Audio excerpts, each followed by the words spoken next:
Hello, class. We're going to do our lesson a little different. We're going to continue with our lessons about the Israelites and how they were taken captive and brought into Babylon from King Nebuchadnezzar. Now, he brought several of the young men into his king's house, to his palace, and he wanted to brainwash them to serve his gods and to do things his way. There was 4 young men that God decided to put their story in the Bible. It's Daniel and his 3 friends. And first of all, they wanted them to eat the food of the king. But Daniel knew that it wasn't right, and his friends knew it wasn't right. It was not what God had given them to eat. It was not good for their bodies. So he asked the man in charge, and God had given them favor so that they could have vegetables and water, and in 10 days he can come back and see if they were healthy.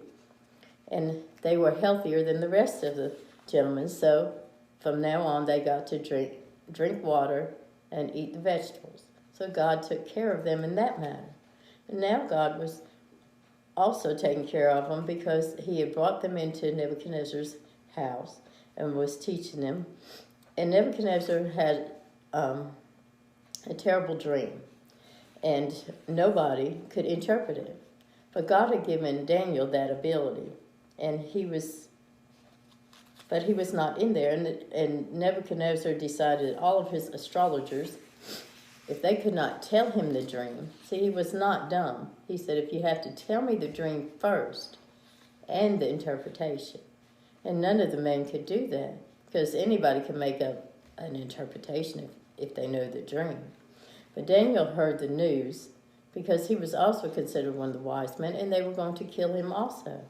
He asked the king for time to ask his friends to pray, which is something we should always do, ask God for guidance.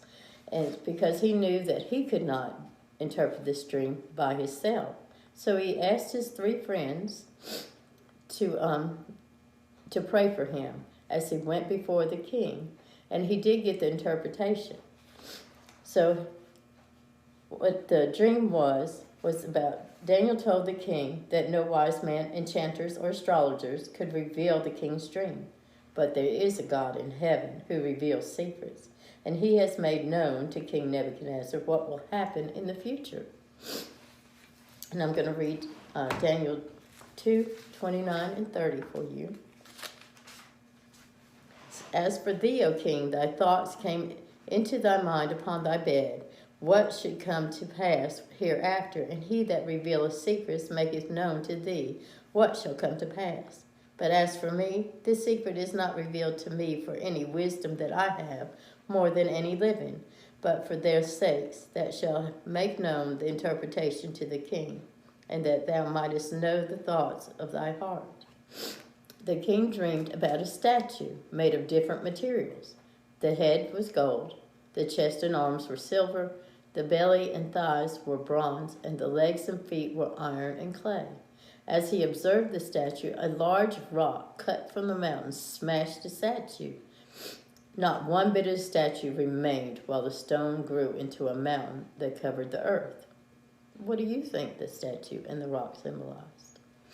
Daniel revealed that the head of gold stood for Nebuchadnezzar and his powerful Babylonian kingdom. I'm sure that made him feel good, but Nebuchadnezzar believed his power came from his gods, and Daniel set him straight and then continued with the interpretation. The chest and arms of silver represented a Medo-Persian empire that rose and defeated his Babylonian empire. Then the kingdom of Greece, the belly and thighs of bronze, rose and conquered that kingdom. Each of these kingdoms had less power than the one before, so the materials that represented them on the image became less valuable. The legs of iron represented Rome and the next empire to take over. It was stronger than all the other empires, so it was represented with iron, the strongest metal.